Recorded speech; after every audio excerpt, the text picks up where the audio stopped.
Away ka truck kejri kepada new registration number JK Not San H Not Rio Kelak Camden Kansan mentakan dok paisngi kat ba katega truck kanang yang harut surok ba National Highway hak nang Jintru Ribuhai District.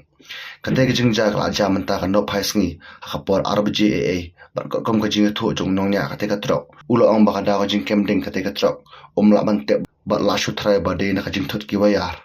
Susu katega jingja onong bu katega truck ulah mensau mulu malah keba onongnya ulah let thau na jing mensau hadim bu ulah kloi mi no na katega truck ba na kaleng kali pelip ding kila her cha katega jaga bantem ya kading ka balak klang katega truck.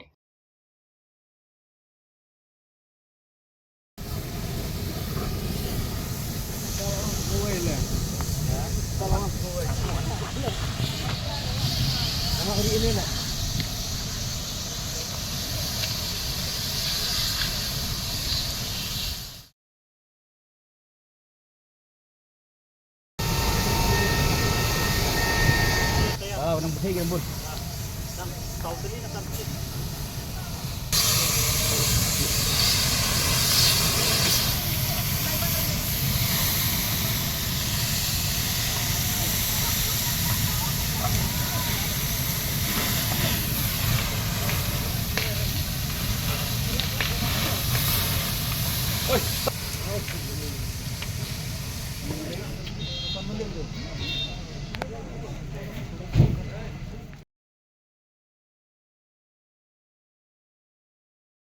गाड़ी का उधर में क्या है?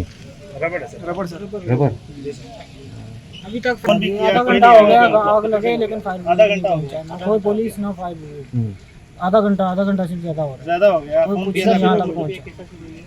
भाई हम सोए थे इधर आके गाड़ी खड़ा किया हम सोए थे एक बंदे सोए हुए थे बीच दो में बंदे सोए थे अचानक से आग पड़ी हमने बहुत मुश्किल से वो लड़का दूसरा तो जल गया मेरे भी सर में आग लगी थी हम बहुत मुश्किल से बचे दौड़ के आए यहाँ पे दाएं बाएं से लोग आए वो तो जला हुआ है वो लड़का तो पूरा जला हुआ है दूसरा कहाँ थे वो? कैसे खड़ा है एक घंटा से। जी वजह मालूम है? वजह क्या है? सर इतना नहीं हमें मालूम नहीं टाइम तो मालूम नहीं आधा घंटा हो गया सर। नहीं वजह वजह का कोई मालूम सर वायरिंग शॉर्ट हुई है गाड़ी की। वायरिंग शॉर्ट होने से बस